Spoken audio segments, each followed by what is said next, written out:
The Grand Archive of the Nexari Confederation possessed the dubious honor of being the galaxy's most pretentious repository of knowledge, which was saying something in a universe where the Zephyrian Empire had built an entire moon-sized library just to house their collection of strongly worded diplomatic protests. Ancient crystalline spires twisted skyward like frozen screams of architectural ambition, their surfaces humming with the stored wisdom of 10,000 civilizations.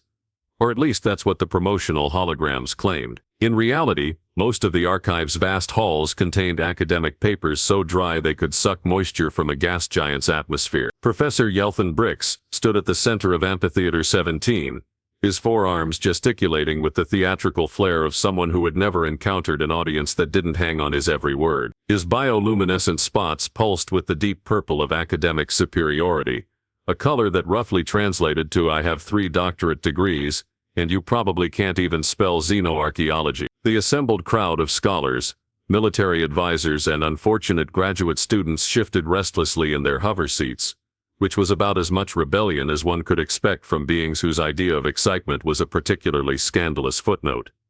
"Ladies, and assorted non-binary entities," Brix began, his voice carrying the kind of authority that came from decades of being absolutely certain about everything. "We gather today to address what I can only describe as the most persistent piece of galactic folklore since the Mytharian prophecies suggested that someday, somewhere, a bureaucrat might actually process a form efficiently." A ripple of polite laughter moved through the audience like a particularly unenthusiastic wave.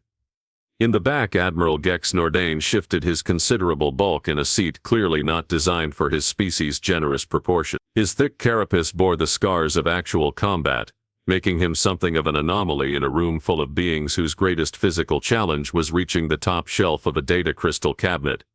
"The subject of today's discourse," Brix continued, warming to his theme, "concerns the so-called Terrans or humans, a supposed species that exists primarily in the fevered imaginations of amateur cryptoxenologists, and the kind of individuals who believe that the Galactic Trade Commission actually has their best interests at heart." Captain Fen Wallace, seated beside the Admiral, raised one of his 6 eye-stalks skeptically. His people, the Ophidians, had evolved from creatures that spent most of their evolutionary history being absolutely certain that everything was trying to eat them. This had given them an excellent sense of when something was complete nonsense, and Wallace's danger-sensing organs were currently reading levels somewhere between mildly suspicious and "Are you seriously going to believe this guy?" Brix activated his presentation display, which filled the air above the amphitheater with swirling holographic data charts, graphs, and 3-dimensional models, materialized with the kind of technological sophistication that made lesser civilizations weep with envy and superior civilizations yawn with boredom. "According to these persistent myths," Brix said, gesturing at a hologram of what was supposedly a human, "this bipedal species somehow evolved on a Class M world in the outer spiral arm, a region so insignificant that our star charts classify it as Sector Please Update Dead. The creature stands approximately 1.8 meters tall, possesses no natural weapons, minimal sensory organs, and skin so fragile that prolonged exposure to their own star causes cellular damage." The hologram rotated slowly, displaying what appeared to be a remarkably unremarkable biped with symmetrical limbs and a distressing lack of protective carapace, natural armor plating, or even basic venom sacs. Several audience members made sounds of polite disgust. "Now," Brix continued, his spots brightening to that particular shade of purple that academics used when delivering what they considered a devastating intellectual blow, "let us examine why these creatures are clearly the product of overactive imaginations rather than actual evolution." He manipulated the display, bringing up a series of supposedly human technological artifacts. The myths claim that humans achieved spaceflight using primitive chemical rockets, devices so inefficient they required multiple stages just to escape their planet's gravity well. This is roughly equivalent to attempting interstellar travel by throwing yourself very hard in the correct direction. Admiral Nordain's mandibles clicked together in what might have been amusement or indigestion. His species had achieved faster-than-light travel by harnessing the fundamental forces of reality itself, which seemed like the obvious approach to anyone with half a brain animal. Furthermore, Brix warmed to his theme, these alleged humans are said to be persistence hunters, creatures that literally chased their prey until it died of exhaustion. This is not hunting, colleagues. This is harassment, taken to its logical extreme. No civilized species would develop such tactics. The professor brought up another display, this one showing supposed human cultural artifacts. The mythology becomes even more absurd when we examine their alleged social structure. Humans are said to form emotional attachments to other species, a behavior so irrational that even our most creative fiction writers would reject it as implausible. They supposedly keep members of entirely different evolutionary lines as pets, caring for them despite receiving no practical benefit. Captain Wallace's eyestalks twisted in the Ophidian equivalent of a confused shrug. His people had spent thousands of years perfecting the art of mutual beneficial symbiosis. But even they drew the line at adopting random animals just because they were cute. A human concept that apparently meant aesthetically pleasing in a way that triggers inexplicable caring behavior. But perhaps most ridiculous of all, Brix said, reaching his rhetorical climax, is the myth of human adaptability. These stories suggest that humans can survive in environments ranging from Arctic wastelands to desert hellscapes, that they can eat virtually anything organic, and that they possess an almost supernatural ability to find solutions to problems using whatever materials happen to be available. The holographic display showed various supposedly human inventions, each more improbable than the last. Duct tape, Swiss Army knives, and something called a multi-tool that apparently allowed humans to repair everything from starship engines to diplomatic relations. This is clear fantasy, colleagues. No single species could possess such versatility without sacrificing specialization. Evolution simply doesn't work that way. You become excellent at one thing by becoming terrible at everything else. It's the most basic principle of adaptive biology. Professor Brix's final hologram showed a map of the galaxy, with a small red dot marking the supposed location of this mythical Earth. Even their alleged home system supports my argument. Sol, as it's supposedly called, is a perfectly ordinary G-type star with nothing to distinguish it from billions of others. The third planet is said to be covered mostly in water, hardly the kind of world that would produce a species capable of interstellar dominance. The audience murmured agreement, because disagreeing with Professor Brix, in his own amphitheater, was roughly equivalent to suggesting that the Galactic Tax Authority might have made an error on your return. Theoretically possible but not worth the consequence. In conclusion, Brix said, his bioluminescent spots now cycling through the full spectrum of academic smugness, I submit that humans are nothing more than a collection of folk tales, urban legends and the fevered imaginings of beings who have consumed too much fermented plasma fruit. They represent our collective unconscious desire for a species that somehow transcends the normal limitations of evolution. A fantasy creature that can adapt to anything, befriend anyone, and solve any problem with sufficient creativity and stubbornness. He paused for dramatic effect, surveying his captive audience with the satisfaction of someone who had just delivered what he was absolutely certain was the final word on the subject. Ladies, gentlemen, and assorted non-binary entities, I can state with complete confidence that humans are just a legend. Nothing more than stories we tell ourselves when reality becomes insufficiently entertaining. The applause was polite, prolonged, and carried just enough enthusiasm to suggest that everyone present was reasonably convinced they would never have to worry about this particular mythology becoming inconveniently real. Admiral Nordane and Captain Wallace exchanged what might have been meaningful looks, though it was difficult to tell with their respective physiology. Both had spent enough time on the galactic frontier to know that the universe had a peculiar sense of humor about the things people declared impossible. As the audience filed out, discussing the professor's thoroughly convincing dismantling of human mythology, none of them noticed the small sensor reading that had just appeared on long-range monitoring stations throughout the sector. Something was moving in the outer rim, something that didn't match any known configuration in their extensive databases of galactic civilizations. Something that was heading their way. 3 cycles after Professor Brix's triumphant demolition of human mythology, the universe decided to demonstrate its legendary sense of timing by making him look like a complete fool. This was hardly unusual. The cosmos had been making academics look foolish since the first theoretical physicist suggested that parallel dimensions were mathematically impossible, approximately 12 minutes before accidentally opening a portal to. But this particular cosmic joke was destined to become the stuff of legend itself, assuming anyone survived to tell it. The first indication that reality was about to become significantly less convenient came from Deep Space Monitoring Station Epsilon 7, a facility so remote that its primary function was to make other remote facilities feel better about themselves. The station's AI, designated Dennis, Distant Early Notification Intelligence System, possessed all the personality of a particularly dull tax code, and had spent the last 50 cycles monitoring empty space with the dedication of someone who had never been offered another job. Admiral Dennis's voice crackled through the communication array in Nexari High Command, carrying all the emotional inflection of a dead fish. I am detecting multiple unregistered contacts at the edge of Sector 9 Delta. Configuration unknown. Technology signatures inconsistent with known galactic standards.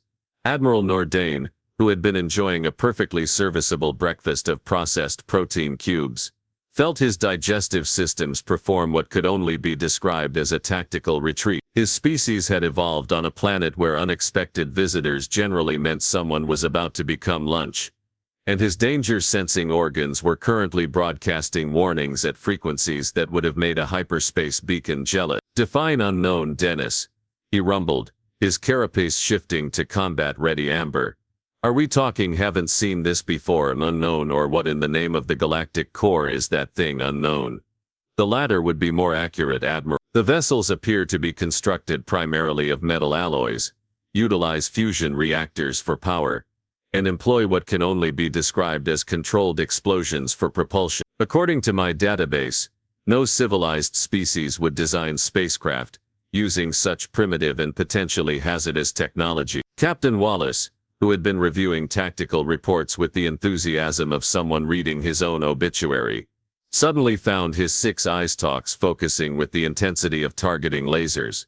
"Dennis, did you just say controlled explosions?" "Affirmative, Captain. The propulsion system appears to involve the rapid combustion of chemical fuel in sealed chambers, with the explosive force directed through vectored nozzles. It is, from an engineering perspective, completely insane." Admiral Nordane and Captain Wallace exchanged what could only be described as a deeply concerned look. In their experience, civilizations that built spacecraft using controlled explosions fell into 2 categories: those too primitive to know better, and those too dangerous to care. Neither option was particularly comforting. "How many contacts, Dennis?" Nordane asked, though part of him really didn't want to know the answer. 17 vessels of varying configurations, Admiral." "Wait." There was a pause that somehow managed to convey mechanical confusion. "Make that 23. No, 31. They appear to be multiplying." Multiplying. Wallace's eye stalks twisted in patterns that would have been mathematically impossible for most species.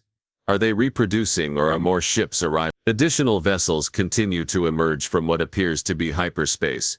However, their method of faster-than-light travel does not match any known theoretical framework. Instead of manipulating space-time, or utilizing dimensional folding, they appear to be, I lack appropriate terminology. They are essentially falling through reality in a manner that should not work but demonstrably does. Nordane's danger-sensing organs had now progressed from general unease to abandon ship and flee to another galaxy. His people's evolutionary history had taught them that when something impossible was happening, the correct response was to be somewhere else very quickly. "Sir," his communications officer interjected, her voice carrying the kind of carefully controlled panic that suggested she was about to deliver news that would make everyone's day significantly worse.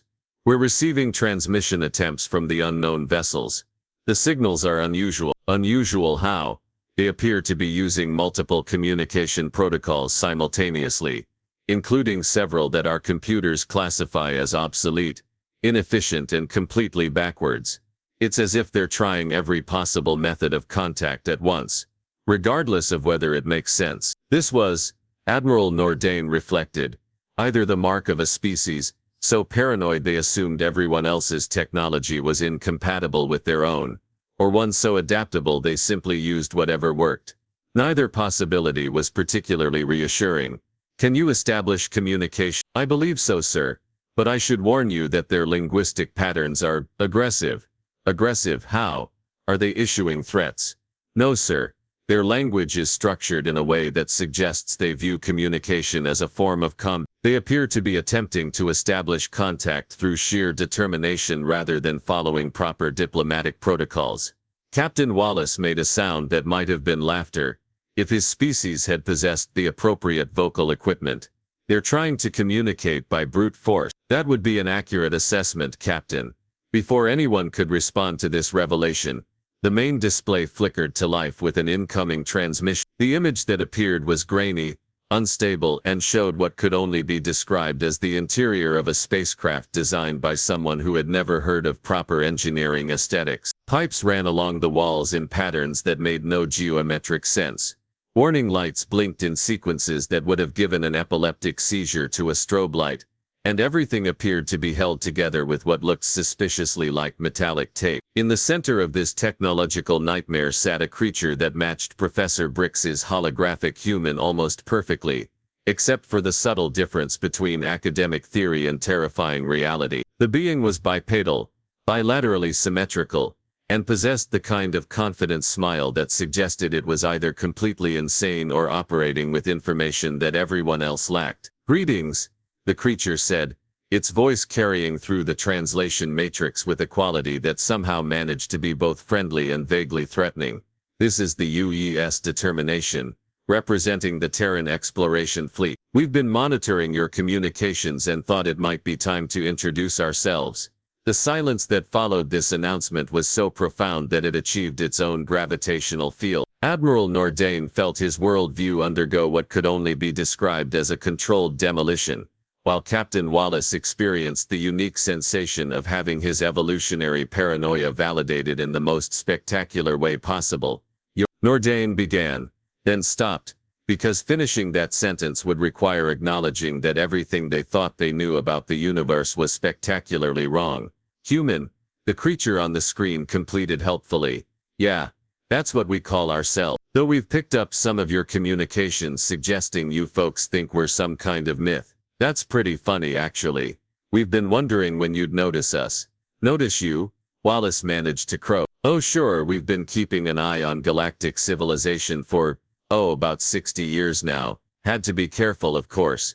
Didn't want to startle anyone before we were ready for formal introductions. Your Professor Brix gave a particularly entertaining lecture about us last week. We especially enjoyed the part where he declared us evolutionarily impossible." The human paused and its smile became somehow even more unsettling. "We've decided to come say hello in person. Hope you don't mind the surprise visit." As if to punctuate this statement, Dennis chose that moment to announce that the unknown contacts had just tripled in number and were approaching at speeds that should have been impossible for vessels using chemical propulsion. Admiral Nordain realized that he was about to become part of galactic history, assuming there was still a galaxy left when this was over. The next few hours unfolded with the kind of inexorable momentum typically reserved for natural disasters, economic collapses, and faculty meetings that had gone on too long.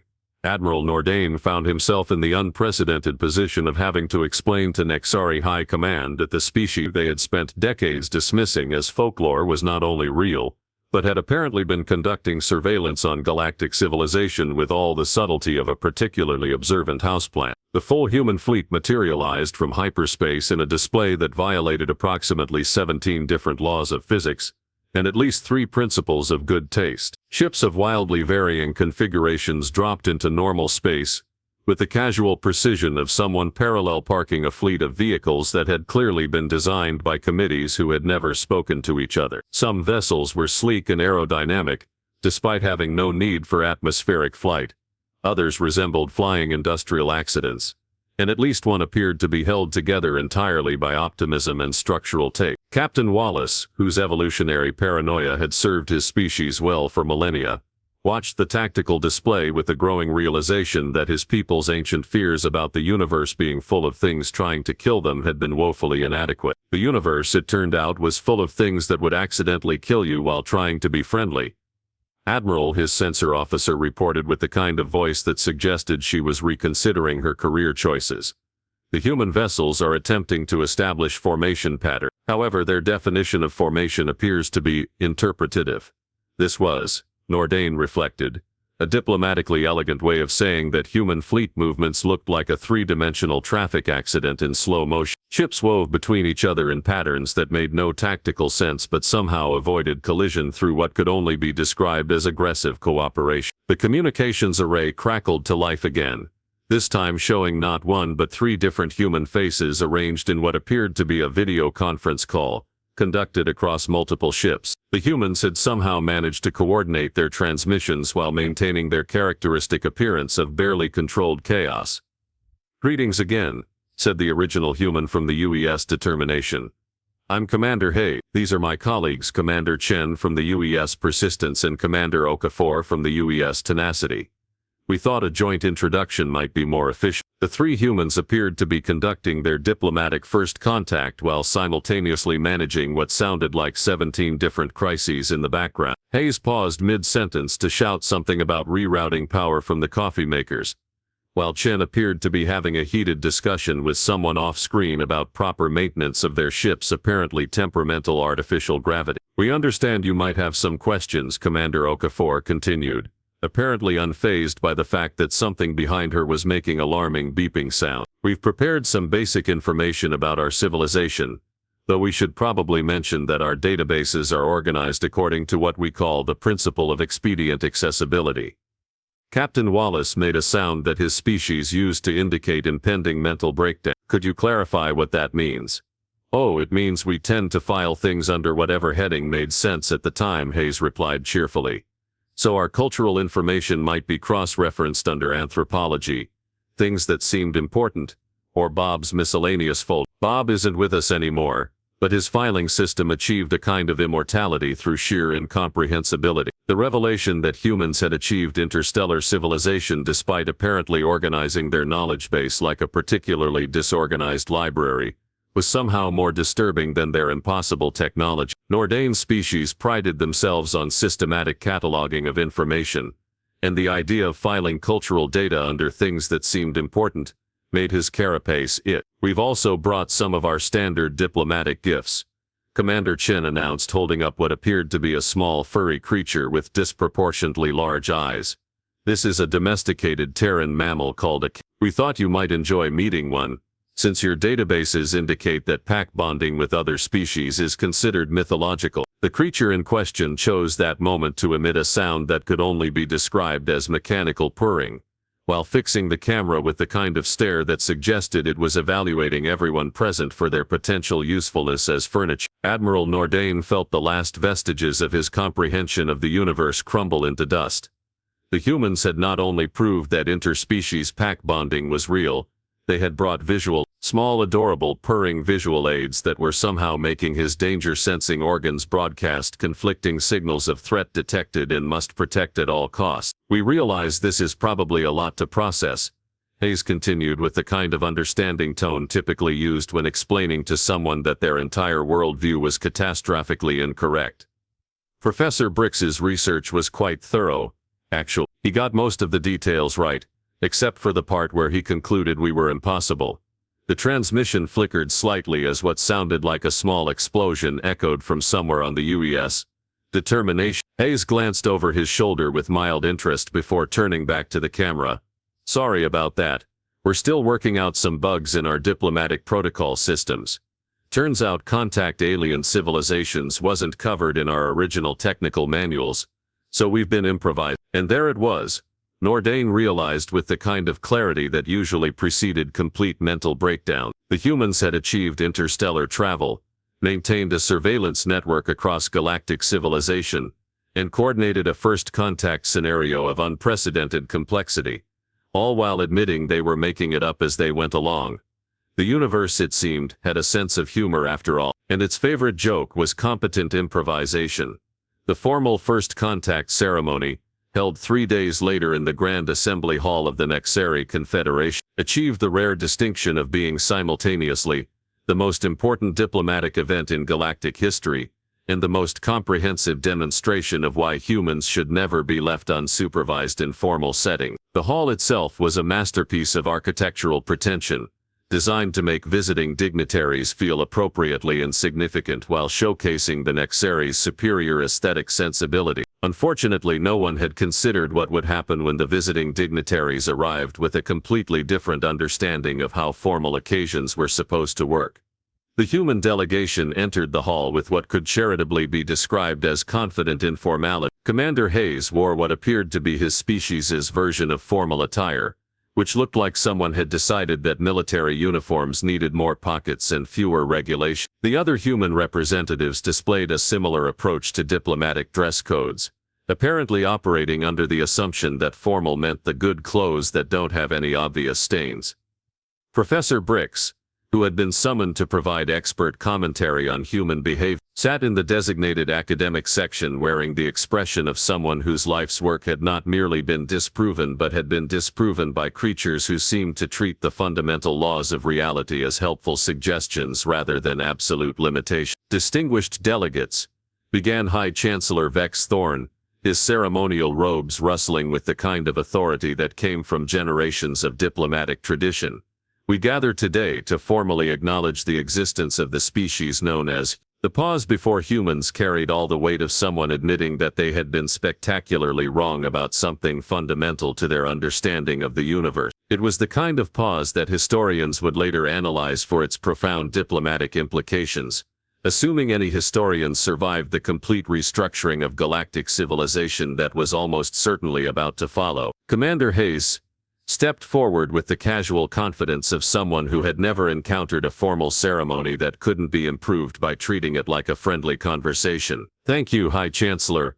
We're genuinely excited to be here, though I should mention that our cultural attaché wanted me to apologize in advance for any protocol violations. We've been trying to study your diplomatic procedures, but our research methods tend to be a bit unconventional.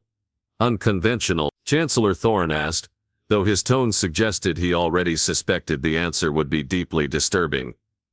Well, we've been monitoring your communications for about 60 years, and we fed all your diplomatic protocols into our analysis system. The AI concluded that approximately 47% of formal galactic diplomacy consists of elaborate ways to avoid saying what anyone actually means. 28% involves ceremonial actions that serve no practical purpose, and the remaining 25% is just everyone trying to look important. The silence that followed this observation was so complete that it achieved its own diplomatic status. Several delegates shifted uncomfortably in their seats, apparently realizing that their entire professional existence had just been reduced to a statistical analysis by creatures who had learned about galactic civilization by watching from a distance and taking notes. However, Hayes continued cheerfully, our xenopsychologists suggested that participating in your formal ceremonies would be a gesture of respect, so we've prepared some traditional human diplomatic gifts. What followed was perhaps the most surreal exchange of cultural artifacts in recorded history. The humans presented a collection of items that ranged from the practical to the incomprehensible. Sealed containers of something called coffee that apparently served as both a beverage and a form of emergency. Examples of human music that seemed designed to make listeners feel emotions they hadn't known they possessed. And small technological devices that performed tasks no one had realized needed performing. In return, the galactic delegates offered their finest examples of advanced technology, ceremonial artifacts of profound cultural significance, and data crystals containing the accumulated wisdom of their civilization. The humans accepted each gift with genuine appreciation while casually mentioning that they had reverse-engineered most of the technology decades ago, found the cultural significance fascinating from an anthropological perspective, and would definitely add the accumulated wisdom to their databases under useful information miscellaneous. Admiral Nordain watched this exchange with the growing realization that his entire species' understanding of technological superiority had just been redefined. The humans weren't impressed by galactic technology because they had already figured out how it worked and had probably improved upon it. They weren't awed by ancient wisdom because they had been quietly studying galactic civilization long enough to understand its patterns and limitations. Professor Brix finally stood up, his academic dignity hanging around him like the tattered remains of a once proud banner. I need to formally retract my previous research on human mythology. It appears that humans are not, in fact, impossible. They are merely improbable to the point of statistical impossibility. Commander Hayes nodded sympathetically, That's actually pretty accurate, Professor. We've been saying that about ourselves for centuries. The fact that we managed to achieve interstellar civilization despite our organizational methods is something of an ongoing surprise to us as well. And there it was. The final cosmic joke that would reshape galactic civilization forever. The humans weren't legends because they were impossible.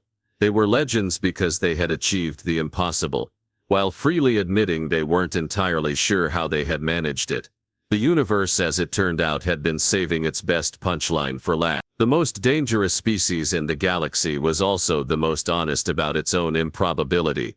6 months later, Professor Brix published his new seminal work, Humans: A Study in Functional Impossibility. It became the most read academic paper in galactic history, though mostly because readers wanted to understand how a species could simultaneously be completely unpredictable and utterly reliable. The humans, meanwhile, integrated into galactic civilization with the same casual efficiency they brought to everything else, solving problems no one had realized existed while creating entirely new categories of diplomatic incident. They remained, as always, just improbable enough to be legendary.